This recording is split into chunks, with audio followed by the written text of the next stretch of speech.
Hello student, आज आपण शिकणार आहोत व्हॉइस आणि तो सुद्धा तुमचा विश्वास बसणार नाही की टेन्स जरी नाही आला तरी सुद्धा तुम्ही व्हॉइस करू शकणार आहात. कदाचित विश्वास बसणार नाही की टेन्स शिवाय आपण व्हॉइस कसा शिकणार आहोत. परंतु या आहेत त्या 5 ट्रिक्स. या 5 ट्रिक्स जर तुम्ही शिकून घेतल्या तर तुम्ही कोणीही असो, अगदी तुम्हाला थोडंफार टेन्स येत असो, बिलकुल टेन्स न येत असो तुम्हाला, किंवा तुम्हाला इंग्रजी सुद्धा फारसं येत नसेल, पण आपल्याला व्हॉइसचे सगळे मार्क्स हवे आहेत, पैकीच्या पैकी. परीक्षेत तर सर्वांना मार्क्स हवे असतात. चला तर मग या 5 ट्रिक्सच्या मदतीनं अगदी कुणीही हा व्हॉइस जो आहे तो बदलू शकणार आहे. कसा बदलायचा आहे चला तर शिकूया आपण. तर मी गोदावरी तुम्हा सर्वांचं स्वागत करते तुमच्या आवडत्या ट्रिकी चॅनल मध्ये. सो आज पाहणार आहोत आपण वेगवेगळ्या ट्रिक्सच्या सहाय्यानं व्हॉइस. आणि पहा स्टुडंट्स, तोही अतिशय फक्त 5 ट्रिक्सच्या मदतीनं. अतिशय सोपी अशी ही युक्ती असणार आहे ज्याच्या सहाय्याने तुम्हाला आज व्हॉइस जमणार आहे, अगदी कुणालाही. ओके, चला तर बघूया काय आहेत या महत्त्वाच्या अशा 5 ट्रिक्स. खूप जणांना टेन्स हार्ड जातो, त्याहून व्हॉइस म्हणलं की तर मग अगदी घाम यायला लागतो. सो असा घाम वगैरे येण्याची आता तुम्हाला गरज नाही आहे, कारण बघूया ह्या 5 ट्रिक्स आणि कशा पद्धतीने अगदी एका मिनिटामध्ये एक वाक्य तुम्ही सहज करू शकणार आहात. पहा स्टुडंट्स, जनरली आपल्या ह्या स्टेप्स असतात, या स्टेप्सच्या मदतीनं आपण व्हॉइस करत असतो. परंतु आज यामधल्या सर्व स्टेप्स संपूर्ण फॉलो न करता आपण 5 ट्रिक्सच्या मदतीनं आपण शिकणार आहोत. चला, जनरली ही ट्रिक असते बघा. पहिली, हा पॉइंट आपल्याला इथे पण लागू करायचा आहे. सर्वात प्रथम आपण काय करत असतो, दिलेल्या वाक्यातला जो सब्जेक्ट असतो त्याचं रूपांतर आपण ऑब्जेक्ट मध्ये करत असतो. ऑब्जेक्ट जो असतो त्याचं रूपांतर आपण सब्जेक्ट मध्ये करत असतो. आपल्याला तिसरी महत्त्वाची स्टेप लागत असते, ती म्हणजे वर्बचा थर्ड फॉर्म. ऍक्टिव्ह व्हॉइस मधून पॅसिव्ह व्हॉइस मध्ये रूपांतर करत असताना वर्बचा थर्ड फॉर्म घ्यावा लागतो आणि प्लस बाय घेऊन बायच्या नंतर ऑब्जेक्ट घ्यावा लागतो. सो प्रत्येक वाक्यामध्ये वर्बचा थर्ड फॉर्म हा यावाच लागतो. त्यानंतर पहा, टेन्सचे योग्य ते बदल करावे लागतात. सो मी तुम्हाला सांगितलं ह्या महत्त्वाच्या 3 स्टेप तर आपण फॉलो करणारच आहोत. तुम्हाला त्या सहज जमणार आहेत, तुम्हाला ते ऑलरेडी माहीत पण असतील. पण ही स्टेप जी आहे ती सगळ्यात अवघड असते आणि त्याच्यामुळे विद्यार्थ्यांचे मार्क्स जात असतात. पण आज आपल्याला हा टेन्स न शिकता आपण ह्या 5 वेगवेगळ्या ट्रिक्स आहेत, या ट्रिक्सच्या मदतीनं आपण व्हॉइस चेंज करणार आहोत. चला तर बघूया ह्या कशा आपल्याला फॉलो करायच्या आहेत. सी स्टुडंट, पहिला पॉइंट आहे आपला की जर दिलेल्या वाक्यामध्ये V1 किंवा V5 असेल, आता यासाठी तुम्हाला वर्बचे जे फॉर्म आहेत ते फॉर्म मात्र तुम्हाला माहिती असणं गरजेचं असतं. जसं की रेग्युलर वर्ब असेल, जसं की वॉक असेल, टॉक असेल, यासारखे रेग्युलर वर्ब असतील तर त्याचं डी किंवा ईडी लागून सेकंड आणि थर्ड फॉर्म होतात, हे तुम्हाला माहिती असेल. जसं की वॉक असेल तर ईडी लागतं, walked. So second form walked, third form सुद्धा वॉक्ड होतो. टॉक असेल तर टॉक्ड, ईडी लागून थर्ड फॉर्म होतात. ठीक, पण काही रेग्युलर वर्ब जे असतात तर त्याचेही तुम्हाला third form, first form, second form, third form हे माहिती आहेतच. इथे एक एक्झाम्पल घेऊया आपण. सपोज राईट असेल, राईट, रोट, रिटन हा त्याचा थर्ड फॉर्म असेल. ओके, देन रायटिंग हा त्याचा फोर्थ फॉर्म असेल. आणि हा जो बेस फॉर्म असतो, सो त्याला जर आपण एस किंवा एस प्रत्यय लावला, जसं की बघा हा आहे राईट, याला आता ई आहे शेवटी त्यामुळे आपल्याला एस लावावं लागेल सिंपली. सो हा असतो आपला वर्बचा फिफ्थ फॉर्म. सो हा आहे वर्बचा 1 फॉर्म, हा आहे 2 फॉर्म, हा आहे वर्बचा थर्ड फॉर्म आणि आयएनजी लागलेला फॉर्म असतो आपला वर्बचा फोर्थ फॉर्म. मेन रूट वर्डला आपल्याला एस किंवा एस जर लावलं तर हा असतो आपला वर्बचा 5वा फॉर्म. सो साधारणतः या वर्बच्या फॉर्मची तुम्हाला ओळख असणं गरजेचं असतं, जी की बहुतेक सर्व विद्यार्थ्यांना असतेच. ओके, नसेल तरी पण याचा थोडासा अभ्यास जरूर करा. सो जर दिलेल्या वाक्यामध्ये V1 किंवा V5 असेल तर आपल्याला कशा पद्धतीने वाक्य करायचं आहे ते आपण बघूया. सी हिअर, आता इथे जर तुम्ही पाहिलं तर व्हॉइस बदलत असताना सिम्पली काही गोष्टी आपल्याला फॉलो कराव्या लागतात आणि त्या म्हणजे वाक्याच्या सुरुवातीला सर्वसाधारणपणे वाक्याच्या सुरुवातीचा शब्द जो असतो तो सब्जेक्ट असतो. आता काही वेळेस जनरली तसं पाहायला गेलं तर एकच शब्द हा सब्जेक्ट म्हणून देतो. स्कूल लेवलवर तर साधारणतः एकच शब्द हा सब्जेक्ट म्हणून आलेला असतो, परंतु मोठे सुद्धा सब्जेक्ट असू शकतात, 2-3 शब्दांचे सुद्धा सब्जेक्ट असू शकतात. सो जनरल आपण पाहूया सब्जेक्ट जो आहे तो मंजू म्हणजे सब्जेक्ट कोणता असतो तर ऍक्शन करणारी व्यक्ती जी असते, ऍक्शन करणारे कोण जण आहेत त्यामध्ये, तर तो तुमचा सब्जेक्ट असतो. हा सब्जेक्ट आहे. हेल्प्स हा वर्बचा एस लागलेला आहे पाहायला, म्हणजे हा आहे वर्बचा 5th फॉर्म. ओके, सो इथे तुम्हाला वर्बचा 5th फॉर्म दिसेल आणि त्यानंतर मी हे आहे तुमचं ऑब्जेक्ट. सो पहा हा आहे सब्जेक्ट, वर्ब आणि ऑब्जेक्ट. सो जनरल रूल आपला असा असतो पहा की आपण हा जो ऑब्जेक्ट आहे त्याचं रूपांतर सब्जेक्ट मध्ये करतो. सो हा जो ऑब्जेक्ट आहे त्याचं रूपांतर आपण करणार सब्जेक्ट मध्ये. क्लिअर? हा पहिला आपला रूल असतो. आणि शेवटी आपण काय करत असतो तर हा जो सब्जेक्ट आहे हा सब्जेक्ट वाक्याच्या शेवटी म्हणजे हा आपल्याला ऑब्जेक्ट मध्ये घ्यायचा असतो आणि याच्या पूर्वी आपण बाय लावत असतो. ओके, हा सब्जेक्ट. आता सब्जेक्ट आणि ऑब्जेक्टचे बदल करत असताना आपल्याला हा टेबल लक्षात ठेवायचा आहे.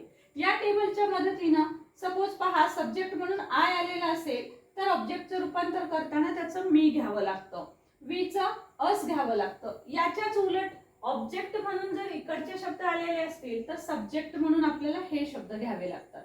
सो त्याच पद्धतीनं इथं जर पाहिलं तर मी आलेला आहे ऑब्जेक्ट. सो ऑब्जेक्टचं रूपांतर सब्जेक्ट मध्ये घेत असताना आपल्याला घ्यावं लागतं आय. सो या मीचं रूपांतर मी इथे घेतलेलं आहे आय मध्ये. सो पाहायचं आहे नाउन जर असेल तर नाउन मध्ये कोणताही बदल नसतो. सो पाहूया आपण प्रॉपर नाउन जर आलेले असतील तर आपल्याला तेच नाव जशाला तसं घ्यायचं असेल. सब्जेक्ट मध्ये सुद्धा नाउनच राहतं आणि ऑब्जेक्ट मध्ये सुद्धा घेताना नाउनचा नाउनच बदल करावा लागतो. म्हणून पहा आता या ऑब्जेक्टचं रूपांतर मी सब्जेक्ट मध्ये घेतलं, या सब्जेक्टचं रूपांतर शेवटी ऑब्जेक्ट मध्ये घ्यायचंय, त्यापूर्वी बाय लावायचं आहे. आता मंजू हे नाव आहे त्यामुळे जशाला तसं मला घ्यायचं आहे, आपल्याला ते ऍज इट इज ठेवावं लागेल. सो हा झाला मेन रूल जो सब्जेक्टचा ऑब्जेक्ट आणि ऑब्जेक्टचा सब्जेक्ट मध्ये आपण रूपांतर करत असतो. नेक्स्ट आपला रूल असणार आहे बघा, आता ह्या आयच्या नंतर काय करायचं, नेमकी कोणती क्रियापदे घ्यायची असतात. सो इथं आपण पाहिलं की V5 फॉर्म आलेला आहे. V1 किंवा V5 आलेला असेल तर तुम्हाला घ्यायचं आहे इज, एम किंवा आर. एम इज आर यापैकी तुम्हाला योग्य ते क्रियापद घ्यायचे. सो तिन्ही पैकी जर तुम्ही पाहिलं तर आयच्या पुढे इथे यायला पाहिजे एम, कारण आयच्या पुढे नेहमीच आपण एम वापरत असतो. सो इज किंवा आर इथे येणार नाही. योग्य त्या सब्जेक्ट नुसार आपल्याला एम इज आर पैकी योग्य ते क्रियापद घ्यायचं आहे. ओके, सो त्यानंतर महत्वाचा बदल लक्षात घ्यायचा आहे, हा जो वर्बचा फॉर्म असतो त्याचा आपल्याला 3rd फॉर्म घ्यायचा आहे. I am helped. Okay, I am helped by Manju हे असणार आहे आपलं answer. I am helped by Manju. पहा इथे आपण कुठेही टेन्स कोणता आहे वगैरे हे काही पाहिलेलं नाही, टेन्सच्या नावाचा उल्लेखही आपण केलेला नाही. सो टेन्सचं नाव न घेता, टेन्स न ओळखता आपण फक्त ह्या एका ट्रिक्सच्या मदतीनंच आपण हे उत्तर केलेलं आहे. सो सपोज आता हे वाक्य पहा, I help them. So I असणार आहे सब्जेक्ट, हेल्प आहे वर्ब. आता वर्बचा हा कितवा फॉर्म आहे. सो बघा इथे सीएस लागलेलं नाहीये, ईडी पण लागलेलं नाहीये, म्हणजे हा वर्बचा 1st फॉर्म आहे. सो हा आहे आपला वर्बचा 1st फॉर्म. देम हे आपलं ऑब्जेक्ट आहे. सो इकडे जर तुम्ही पाहिलं तर देमचं रूपांतर सब्जेक्ट मध्ये करत असताना दे करावं लागतं. सो मला इथे घ्यावं लागेल दे. आता हा जो आय आहे सो शेवटी घ्यायचा आहे आपल्याला बाय. बायच्या नंतर ह्या आयचं रूपांतर आपण पाहू शकतो ऑब्जेक्ट मध्ये मी होतं. सो बायच्या नंतर मी घेईल मी. ओके, सो ह्या सब्जेक्ट ऑब्जेक्टचं रूपांतर सब्जेक्ट मध्ये केलं आपण, या सब्जेक्टचं रूपांतर ऑब्जेक्ट मध्ये केलेलं आहे आपण. ओके, सो या पद्धतीनं आपल्याला हे सब्जेक्टचं ऑब्जेक्ट आणि ऑब्जेक्टचं सब्जेक्ट घ्यावं लागतं. आता ह्या देच्या पुढे आपल्याला हेल्पिंग वर्ब घ्यायचा आहे. कशावरून घ्यायचा आहे बघा, प्रत्येक वाक्यामध्ये हा सब्जेक्ट झाल्याच्या नंतर आपल्याला कुठलं ना कुठलं तरी हेल्पिंग वर्ब घ्यावं लागतं. आता तुम्ही जर पाहिलं की V1 V5 याच्यामध्ये आपण ॲमिजार यापैकी एक वर्बचा फॉर्म वापरत असतो योग्य तो V2. जर दिलेल्या वाक्यामध्ये V2 आलेला असेल, वर्बचा सेकंड फॉर्म दिसेल तुम्हाला, तर त्यावेळेस तुम्हाला वॉच किंवा वर घ्यावं लागतं. ओके, सो इथे आपण बघूया, इथं वर्बचा फर्स्ट फॉर्म आहे. सो देच्या पुढे आपल्याला फर्स्ट फॉर्म नुसार इथे तुम्हाला दिसेल वर्बच्या फर्स्ट फॉर्म नुसार ॲमिजार पैकी एक घ्यावं लागेल. देच्या पुढे आपण नेहमीच आर घेत असतो. So they are. त्यानंतर वर्बचा कितवा फॉर्म यायला पाहिजे? Third form. व्हॉइस म्हटलं ऍक्टिव्ह मधून तुम्ही पॅसिव्ह करत असाल, सो ऍक्टिव्ह मधून पॅसिव्ह व्हॉइस करायचा म्हटलं की वर्बचा थर्ड फॉर्म. वर्बचा थर्ड फॉर्म. सो व्हॉइस म्हटलं की लक्षात ठेवा की वर्बचा थर्ड फॉर्म आलाच पाहिजे. ओके, सो काही वेळेस काय करतात की तुम्हाला पर्याय दिलेले असतात, अल्टरनेटिव्ह दिलेले असतात. एक वाक्य देतात व्हॉइसचं या पद्धतीचं आणि उत्तराचे 4 पर्याय देतात, कधी कधी 2 पर्याय देतात. सो ह्या 2 पैकी किंवा 4 पैकी तुम्हाला चूज करायचं असतं. सो अशा वेळेस तुम्हाला पर्याय निवडत असताना सुद्धा ही ट्रिक सोपी असते की वर्बचा थर्ड फॉर्म असलेला पर्याय आधी पाहायचा आहे का. जर एखादा त्यातला फर्स्ट फॉर्म असणारा असेल तर तो सांगायचं की तो आन्सर येणार नाही आहे. सो या पद्धतीने तुम्हाला ही ट्रिक उत्तर शोधण्यासाठी जर पर्याय दिलेले असतील तर ती वापरता येते. सो व्हॉइस म्हणलं की थर्ड फॉर्म, हे लक्षातच ठेवा. सो आजच्या नंतर या वर्बचा थर्ड फॉर्म घेऊया आपण. ईडी लागून फॉर्म होतो, त्यामुळे हा थर्ड फॉर्म आहे हे लक्षात घ्या. हेल्पिंग वर्बच्या नंतर जर आलेला असेल तर तो थर्ड फॉर्म असतो. सो वाक्य काय होईल मग? They are helped bye me. Simply तुम्हाला याच पद्धतीने बाकीचे वाक्य सोडवायचे आहेत, फक्त ट्रिक्स लक्षात घ्यायच्या आहेत तुम्हाला. आता इथे बघूया, दे हेल्प्ड हर. आता इथे जर पाहिलं तुम्ही तर ईडी लागलेला दिसेल तुम्हाला. काहींना वाटेल मॅडम मग हा थर्ड फॉर्म का नाही? कारण हेल्पचे 3 रूप जे आहेत ते याच पद्धतीने असतात. हेल्प याला ईडी लागतं, सेकंड फॉर्म होतो, याला ईडी लागतो, थर्ड फॉर्म होतो. सो सेकंड आणि थर्ड सेमच आहे. मग कसं ओळखायचं सेकंड कुठे आहे आणि थर्ड कुठे आहे? सो थर्ड जर असेल तर थर्डच्या अगोदर कुठलं तरी वर्ब फॉर्म आलेला दिसेल, helping verb. Okay, specially to हॅवचं रूप जर असेल तर त्यानंतर वर्बचा थर्ड फॉर्म येतो. पॅसिव्ह व्हॉइसच्या वाक्यामध्ये इतरही हेल्पिंग वर्ब येऊ शकतात. म्हणजे लक्षात घ्यायचं आहे की V2 फॉर्म केव्हा असेल? ईडी लागलेलं आहे, हा V2च आहे. कशावरून ओळखायचं? तर याच्या अगोदर कुठलंही हेल्पिंग वर्ब नाहीये, म्हणजे हा तुमचा V2 असणार आहे. V3 असेल तर त्याआधी हेल्पिंग वर्ब लागत असतं. सो हा V2 आहे. सो आता V2चा रूल आपल्याला अप्लाय करावा लागेल. आता सिम्पली तुम्हाला समजलं असेल, हरचं रूपांतर येईल सी आणि देचं रूपांतर होईल bye them. Okay, so simple.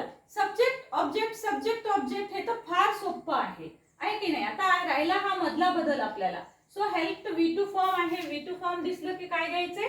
Watch किंवा वर घ्यायचं आहे. सो इथे मला सीच्या सब्जेक्ट नुसार येईल इथे watch. So see watch.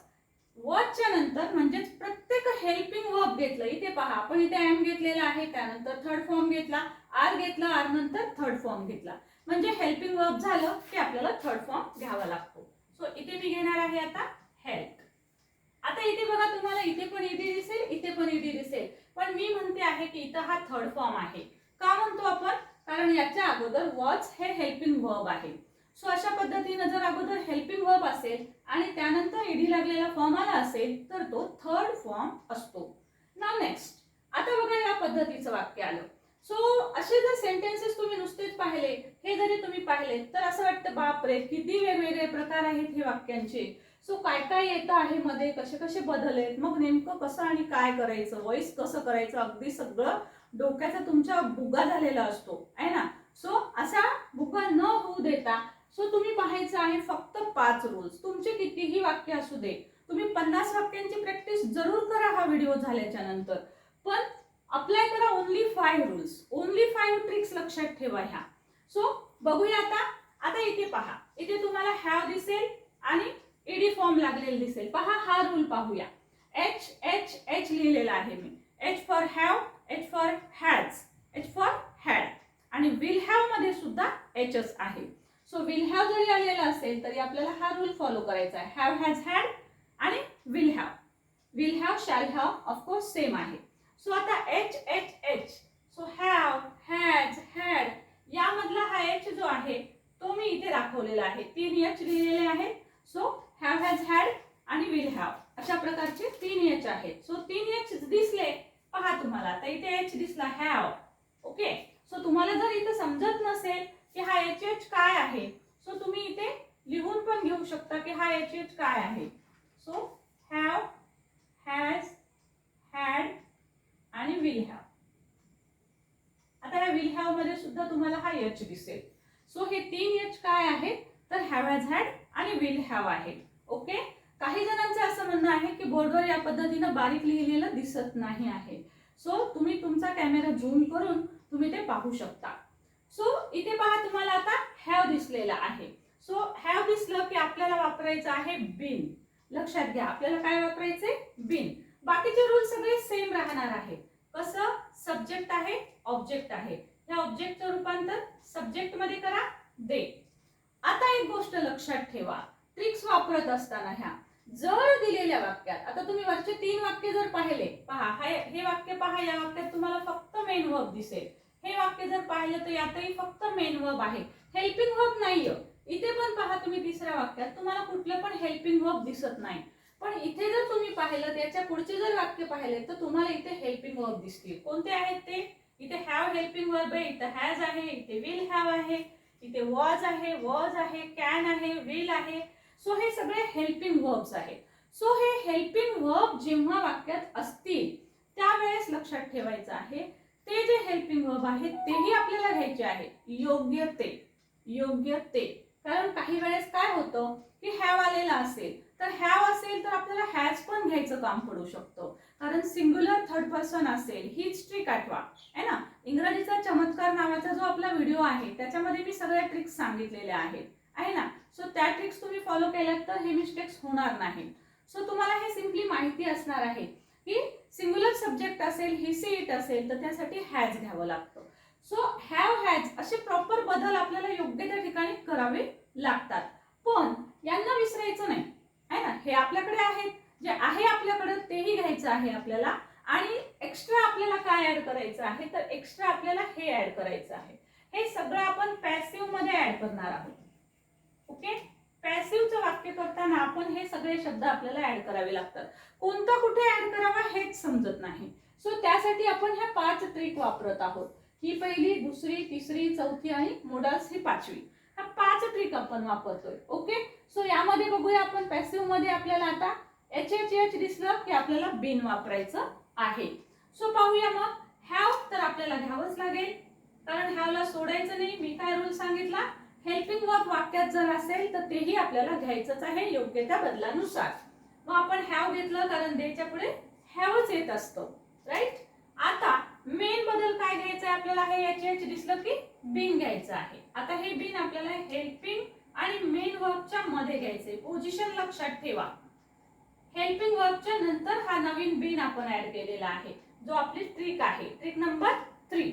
Okay, trick लक्षात घ्या. 1, 2, 3, 4 आणि 5 या आपल्या 5 ट्रिक्स आहेत. या ट्रिक्सच्या मदतीने आपण हे करतोय. सो इथे बीन घेतलेला आहे, त्यानंतर हा वर्बचा थर्ड फॉर्म.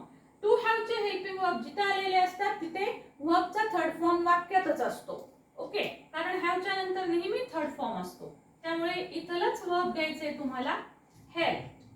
नेक्स्ट आपला रूल आता तुम्हाला माहिती आहे, बाय घ्यायचंय आणि बी चं रूपांतर आपल्याला करावं लागेल अस, सब्जेक्ट ऑब्जेक्टच्या टेबल नुसार. क्लिअर.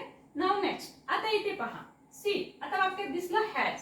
सो हॅज म्हणजे एच, है ना. हॅज म्हणजे एच. सो एच दिसला, आपल्याला काय ऍड करायचंय, बीन ऍड करायचंय. डोक्याला ताण घ्यायचा नाहीये, टेन्स पिन्स ओळखत बसायची तुम्हाला आता गरज नाहीये. सो एच दिसला का, दिसला. दिसला की हे तर माहित असतं आपल्याला, असतं रूपांतर मला बी करावं लागेल बाबा. आता हॅज आहे, मग आता एवढं तर तुम्हाला पाठ असणार आहे, नसेल तर ते प्लीज पाठ करून घ्यायचं. खूप बेसिक गोष्ट आहे की आपल्याला वीच्या पुढे हॅज घेता येत नसतो. सो सिंपली एवढंच करायचं आहे की हॅजच्या ऐवजी वीच्या पुढे आपल्याला हॅव घ्यावं लागेल. ओके, सो तुम्ही जर हे रूल्स पाहिलेले नसतील तर आपला 51/7 हा जो रूल असलेला व्हिडिओ आहे तर तोही तुम्ही जरूर पहा. मी डिस्क्रिप्शन बॉक्स मध्ये त्याच्या लिंक टाकते, सो जेणेकरून की तुम्हाला हे रूल्स कळतील. सो बघा, वीच्या पुढे हॅव, ह्या जोड्या आपण पाठ करून घ्यायच्या आहेत. सो वीच्या पुढे हॅव येतं, त्यानंतर बघा आता एच दिसला, हा एच दिसला की आपल्याला घ्यायचंय बीन. सो म्हणून मी इथे घेईल बीन. यापुढे वर्बचा थर्ड फॉर्म तर घ्यावाच लागेल. व्हॉइस म्हणलं की V3 पाठच करायचं आहे. नेक्स्ट बाय आणि सब्जेक्टचं रूपांतर ऑब्जेक्ट, सी चं रूपांतर हर या टेबल नुसार. नेक्स्ट आहे बघा आता ते विल दिसेल आणि हॅव दिसेल. बरेचसे विद्यार्थी कन्फ्यूज होतील आहे ना, कारण मोडल्स मध्ये पहा, मोडल्स मध्ये तुम्हाला विल दिसेल. सो विल दिसलं की आपल्याला घ्यायचे बी, शाल दिसलं की आपल्याला घ्यायचे बी, वुड दिसलं की बी घ्यायचे, कॅन, कुड, मे, माइट, मस्ट हे काही पण दिसलं की आपल्याला घ्यायचं आहे बी. सो तुम्ही म्हणाल मॅडम इथं विल आहे मग मी बी घेऊ का, तर घाई करू नका. फक्त विल नाहीये, इथे आहे विल हॅव. सो हे आहे एच चं क्रियापद, यातलं क्रियापद आहे ते विल हॅव. सो आपल्याला घ्यावं लागणार आहे बीन. सो नेक्स्ट रूल सगळ्यांना माहिती आहेत आता. हिमचं रूपांतर ही मध्ये कराल. विल हॅव सगळीकडे सेम येतं, जे आहे ते तसंच ठेवायचं आहे, नसेल ते आपल्याला घ्यायचं आहे ना. सपोज आपल्याकडे एखादी वस्तू असते, सो वस्तू असेल तर आपण त्यापासूनच, सपोज मला चहा करायचा आहे, माझ्याकडे दूध आहे, साखरपत्ती आहे, सगळं आहे, सो मी साखरपत्ती दूध टाकेल. पण जर समजा माझ्याकडे एखाद्या वेळेस ती साखरच संपली आहे, सो मी काय करेल, मी साखर मागवेल आहे ना. सो जे आहे ते तर मला टाकायचंच आहे. मला चहा बनवायचा आहे, साखर नाहीये, मी कुणाला तरी साखर आणायला पाठवलेली आहे, पण माझ्याकडे पत्ती आहे, मी पत्ती टाकेल. माझ्याकडे दूध आहे, मी दूध टाकेल आणि साखर मागवून घेईल आणि मी ती नंतर टाकेल. याचा अर्थ काय की जे आहे ते घ्यायचं आहे, जे नाहीये ते आपल्याला मागवायचं आहे. सो जसं इथं बिन हे नाहीये ते आपण मागवणार आहोत. सो विल हॅव आहे, सो जे आहे ते जशाला तसं घ्या, जे आहे ते जशाला तसं घ्या आणि नवीन घ्या. नवीन मागवायचे बिन.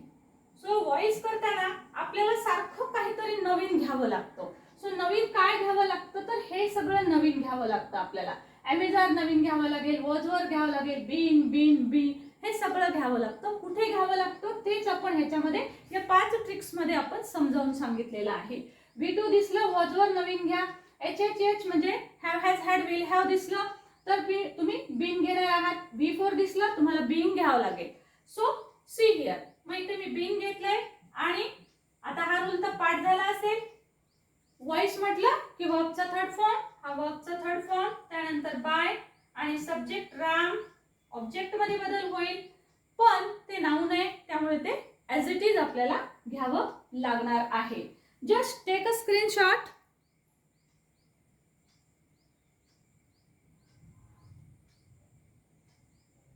येस स्टुडंट, व्हिडिओ थोडा मोठा जरी झालेला असेल तरी पण तुम्ही लक्षात घ्यायचं आहे की 5 ट्रिक्सच्या मदतीने मी सगळ्या प्रकारचे वाक्य तुम्हाला इथे दाखवून देते आहे.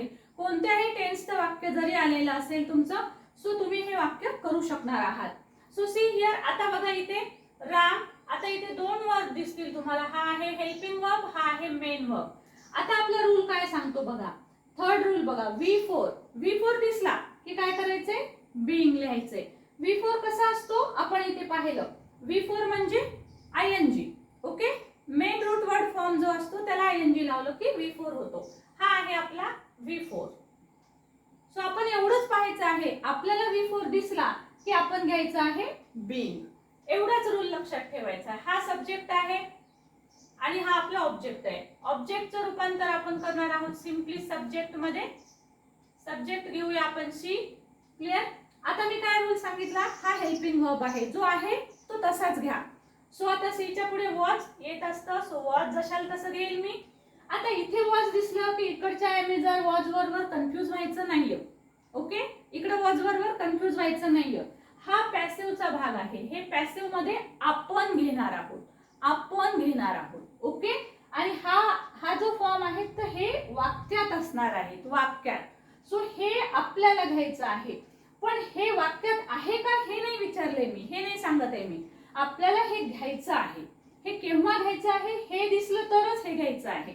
आता इथं V1 आहे का, नाही, हा V4 आहे. मग इथे आपल्याला इकडे जायचं नाहीये, आपल्याला इकडे पण जायचं नाहीये, कारण हे आहे ना इथे. जे आहे ते जशाच तसं घ्या. सो म्हणून वॉजला वॉज घेतलं. आता V4 आहे तर काय घ्यायचंय, बीइंग. आपल्याला हे जे सर्व शब्द मी घ्यायला सांगितलेत, रूल जे सांगितलेत, हे सर्व जे नवीन शब्द आपण घेणार आहोत पॅसिव्हच्या या कॉलम मध्ये लिहिलेले, हे नेहमी हेल्पिंग वर्ब आणि मेन वर्बच्या मध्ये घ्यायचे आहे. ओके, इकडे हेल्पिंग असेल, इकडे मेन असेल, दोघांच्या मध्ये घ्यायचे. लहान मुलं कसं मम्मी आणि पप्पाच्या मध्ये बसतात, त्यांना दोघांनाही बोलायचं असतं. सो तसं काहीसं इथं कनेक्शन तुम्ही जोडू शकता. सो वॉज, बीइंग आणि हेल्पचा आता थर्ड फॉर्म शिवाय व्हॉइस होईल का? नाही. So she was being helped bye Ram. Ram हे नाउन आहे as it is. Next, my father was helping. Helping आले, दिसला before, घ्या being. So you चा वाक्यात you बदल सेम राहील. आता you च्या पुढे बघा was येणार नाही, लक्षात घ्या. आपण सांगितलं होतं की वाक्यात जे हेल्पिंग वर्ब आहे ते आपल्याला घ्यायचं आहे, पण you च्या पुढे was येत असतं का? नाही. फक्त एवढाच बदल करायचा आहे, was येत नाही म्हणून आपल्याला वर घ्यायचं आहे. पण आपण बदल नाही केलेला आहे, आपण याच काळातला हाच शब्द घेतलेला आहे. कारण वॉच किंवा वर दोन्हीपैकी एक घेता येत असतं. सो आपण वर घेतलेला आहे. त्यानंतर हेल्पिंग वर्ब ला ING आहे, बिफोर आहे म्हणजे बीइंग घ्यायचे. सो बीइंग घ्यायचे. आता वर्बचा थर्ड फॉर्म हेल्प्ड बाय आणि माय फादर एवढा सब्जेक्ट आहे. बघा मी सांगितलं होतं सुरुवातीला सब्जेक्ट कधी कधी 2 शब्दाचा कधी कधी 3 शब्दाचा पण येऊ शकतो. So as it is my father. Next, आता हे पहा. आता इथे जर तुम्ही पाहिलात तर तुम्हाला इथे कॅन दिसेल. सो बघा हे मॉडेल ऑक्झिलरीज आहेत. हे मॉडेल्स तुम्हाला पार्ट असणं गरजेचं आहे. मग ह्या मॉडेल्स पैकी तुम्ही कॅन आलेला आहे. सो हे जर मॉडेल्स आलेले असतील तर आपल्याला सिम्पली घ्यायचे बी. आता पुन्हा रूल सगळे सेम आहेत. हा यू अगोदर घ्यायचा आहे आपल्याला, ऑब्जेक्टचं सब्जेक्ट कॅन. तोच रूल, कॅन हे हेल्पिंग वर्ब आहे, हे हेल्पिंग वर्ब आहे आणि हेल्प हा मेन वर्ब आहे. सो कॅन जशाला तसं घ्यायचंय, जे आधीचं आहे ते जशाला तसं लिहा आणि नसलेलं मागवून घ्या. सो कॅनच्या साठी आपल्याला बी घ्यावं लागेल कारण ते मोडाल आहे. बी पुन्हा ह्या हेल्पचं घ्यायचंय, थर्ड फॉर्म हेल्प्ड बाय आणि वीचं रूपांतर येईल अस मध्ये. Okay, clear? Now next. आता इथे जर तुम्ही पाहिलं तर विल दिसेल तुम्हाला, will help them. Again simply they. आता इथे will दिसला, will कुठे आहे? मोडाल्स मध्ये आहे. will दिसला की काय घ्यायचंय? बी घ्यायचं आहे. सो they will be helpचं काय येईल? helped by आणि हा you as it is. Okay student, बघा आपण केवळ ह्या 5च ट्रिक्सच्या मदतीनं तुम्हाला टेन्स येत नसेल तरी आपण हे करू शकतो. खूप जणांना असं वाटतं की टेन्स येत नसेल तर बापरे व्हॉइस कसं शिकावं, कसे त्याचे मार्क्स मिळवावे. सो आता पैकीच्या पैकी मार्क तुम्ही व्हॉइसच्या वाक्यांसाठी घेऊ शकणार आहात. तुम्हाला व्हिडिओ कसा वाटला, ट्रिक्स कशा वाटल्या? ट्रिक्स तुम्हाला नक्कीच आवडल्या असतील तर हा व्हिडिओ तुम्ही सगळ्यांमध्ये शेअर होऊ द्या. जितका जास्त तुम्हाला ज्यांना व्हॉइस जमत नाही किंवा त्यांना तो ह्या इतक्या छान ट्रिक्स आहेत की ह्या ट्रिक्सच्या मदतीने एवढं मात्र आहे की ह्या 5 ज्या ट्रिक्स आहेत ह्या ट्रिक्स मात्र तुम्ही लिहून कुठेतरी ठेवा. तुम्ही तुमच्या घरी लावू शकता, भिंतीवर लावू शकता, अशा जिथं त्या ठिकाणी लावा जिथं तुमची नेहमी नजर पडेल. म्हणजे ह्या ट्रिक्स तुम्हाला पाठच होऊन जातील. एकदा का ह्या पाठ झाल्या की मग तुम्हाला वाक्य दिसलं की तुम्ही काही सेकंदामध्येच तुमचं उत्तर तयार होईल. लिहायला करायला खूप वेळ लागत असतो, एक्सप्लेन करायला वेळ लागत असतो, परंतु तुम्ही मात्र वाक्य दिसलं की तुम्हाला उत्तर येणार आहे. सो त्यासाठी बघा मी इथं हे पण लिहू शकले असते की 1 सेकंदामध्ये वाक्य होईल, 2 सेकंदामध्ये वाक्य होईल, पण स्टुडंट सेकंदामध्ये कुठलीच गोष्ट होत नसते, हो ना. सो केवळ कॅची म्हणून नाही, पण जी सत्यता आहे ती ही आहे की तुम्ही जर ह्या 5 ट्रिक व्यवस्थित शिकून घेतल्या तर मात्र तुम्हाला कोणतंही वाक्य नक्कीच करता येणार आहे. या प्रकारच्या याच 5 रूल्सच्या मदतीनं तुम्ही काही 51 वाक्य जरूर घ्या कुठल्याही बुक्स मधनं, त्याचे आन्सर तुम्ही स्वतः करा, पण या ट्रिक्स न करा. ह्या गोष्टी सापडतात का वाक्यात पाहायचं, ही दिसली की हे लिहा, ही दिसली की हे लिहा, हे दिसलं की हे लिहा. या मेथडनी जा आणि मग बघा तुमच्यातला बदल तुम्हाला लक्षात येईल. हा व्हिडिओ जास्तीत जास्त शेअर करा जेणेकरून की घराघरात प्रत्येकाला व्हॉइस जमला पाहिजे. ट्युशन वगैरे न लावणारे भरपूर जण असतात. So it's a request for everyone to spread this, okay, to forward this. तुमची जी लिंक आहे या व्हिडिओची ती फॉरवर्ड करा. ही कदाचित कुठल्या एखाद्या गोरगरीब विद्यार्थ्याला खूप मदतीची ठरू शकेल. सो त्यासाठी जरूर हा व्हिडिओ जो आहे तो त्यांच्यापर्यंत पोहोचवा. जे विद्यार्थी जे आहेत ते कदाचित काही कारणामुळे कोचिंग करू शकत नाहीत, परंतु त्यांना जर अशा प्रकारच्या सोप्या युक्त्या शिकायला मिळाल्या तर निश्चितच त्यांना त्याचा फायदा होईल पैकीच्या पैकी मार्क्स मिळवण्यासाठी. व्हिडिओ जर आवडला असेल, नवीन असाल तर चॅनलला जरूर सबस्क्राईब करून घ्या. आणि हो, महत्त्वाची सूचना म्हणजे आपण 9th 10th आणि 12thच्या स्टुडंट्ससाठी सगळ्या सब्जेक्टचे आपण अभ्यास सुरू करत आहोत आपल्याच चॅनलवर. सो मराठी असो, हिंदी असो, सोशल सायन्स असो, सायन्स असो, या सगळ्यांचे व्हिडिओ इथून पुढे अपलोड होणार आहेत. त्यामुळे हा व्हिडिओ सुद्धा सगळ्यांपर्यंत पोहोचवा आणि ही माहिती सुद्धा पोहोचवा की आपल्या या चॅनलवर सर्व सब्जेक्टचं, मॅथ्स सोडून सर्व सब्जेक्टचं सगळं काही महत्त्वाचे असणारे पॉइंट्स आपण अपलोड करणार आहोत. Thank you so much for watching. Thank you.